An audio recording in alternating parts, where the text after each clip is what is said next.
The air was thick with humidity when Daniel and Claire stepped off the night bus in Chiang Rai, northern Thailand. They were exhausted, sticky from the 12-hour ride from Bangkok, and carrying backpacks that seemed to double in weight with every step. Behind them, their friends, Luis and Mara, followed silently, swatting at mosquitoes. The group had chosen Thailand as their backpacking adventure, craving temples, night markets, and jungle treks. But this leg of the trip wasn't in any tourist guidebook. Daniel had discovered the Ghost Forest online while scrolling through obscure travel forums. The posts were inconsistent, written in broken English, but all repeated one thing. The forest housed abandoned spirit shrines, forgotten by villagers after landslides swallowed an entire settlement 2 decades ago. Some comments claimed locals avoided the area altogether.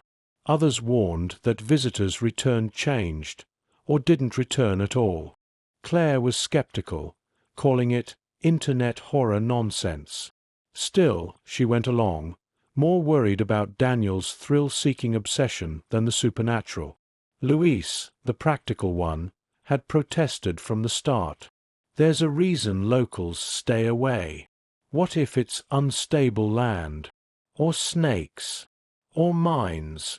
Mara, quieter, said nothing but kept fiddling with her necklace, a silver amulet she bought from a monk in Bangkok. Their guesthouse owner, an older woman with kind eyes, froze when Daniel mentioned their plan over breakfast. "No good," she whispered. "Bad place. You stay away." She refused to elaborate, simply shaking her head until they changed the subject. By late afternoon, they were bouncing in the back of a Songthaw, an open truck taxi, headed toward the hills. Their driver said nothing, only glanced at them nervously in the rearview mirror. He dropped them at a dirt road leading into dense jungle and sped off without waiting for payment. The trail was uneven, roots jutting like knotted ropes. As they walked, cicadas screamed from the canopy. The deeper they went, the cooler the air grew, though no breeze stirred the trees. After an hour, Claire stopped. "Do you hear that?" she asked. They listened. The forest was silent, not just quieter, completely devoid of sound. No cicadas, no birds, only the faint rush of blood in their ears. They pressed on uneasily. Soon they found the first shrine, a crumbling wooden spirit house perched on stilts, its paint peeled, garlands of marigolds shriveled black. Offerings of incense lay scattered, damp and rotting. Daniel grinned, snapping photos with his phone. "Creepy," Luis muttered. "Let's take a look and go back." But Daniel wanted more. The post said there's a clearing with dozens of these shrines. That's where the village used to be. They followed the faint path deeper until twilight dimmed the forest into shades of gray. The second shrine appeared, larger, with a broken roof and tiny figurines toppled inside. A strange smell hung in the air, sweet, almost like rotting fruit. Mara clutched her necklace. "We should leave." Daniel waved her off. "We're close. 10 more minutes." They stumbled into a clearing as night bled across the sky. Here, half a dozen shrines tilted at odd angles, many collapsed into the soil. The place felt wrong, too still, too heavy.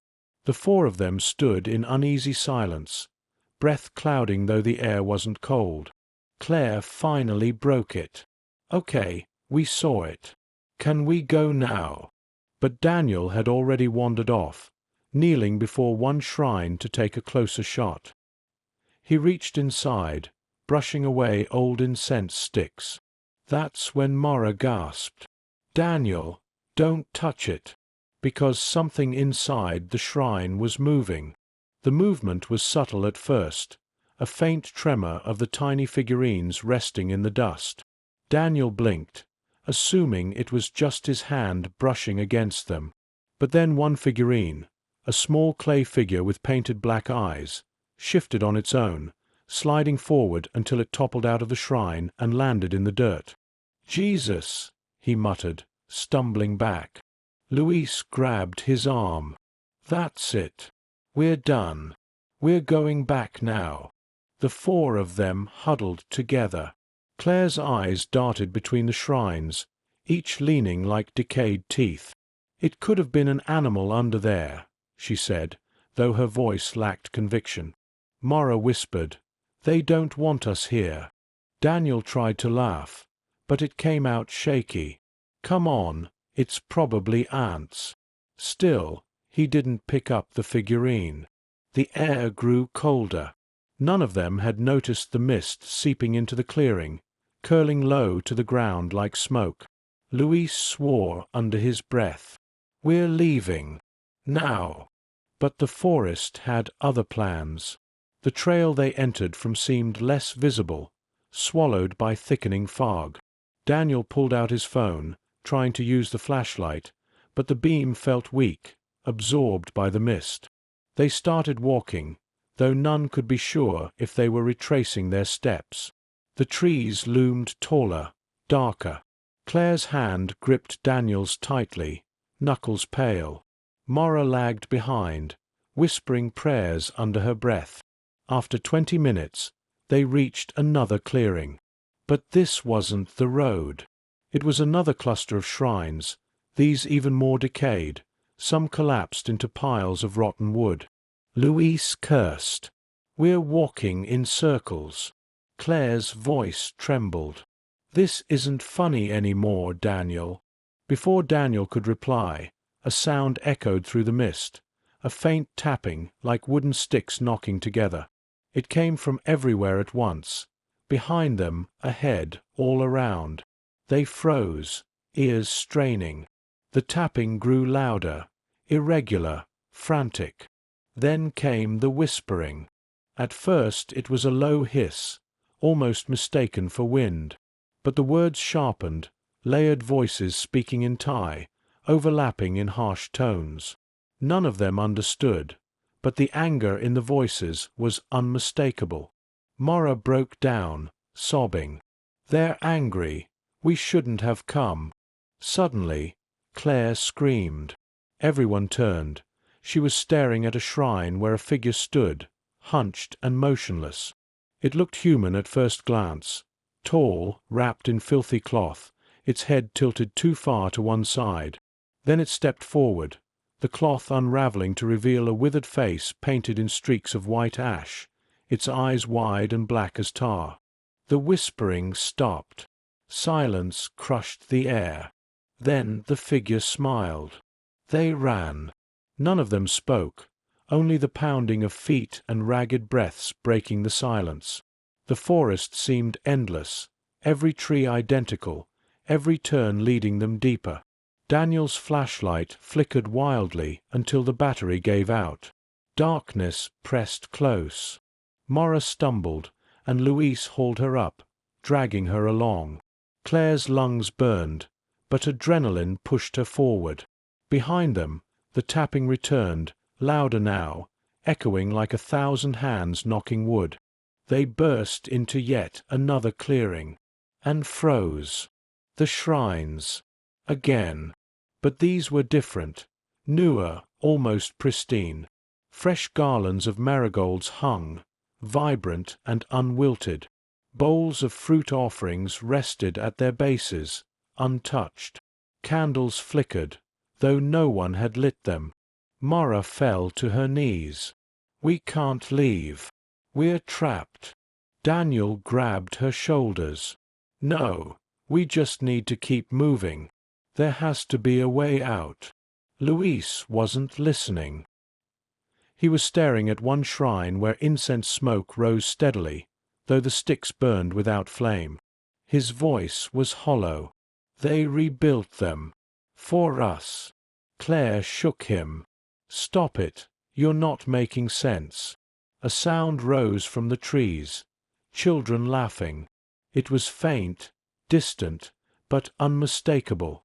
Giggling, overlapping, playful yet wrong.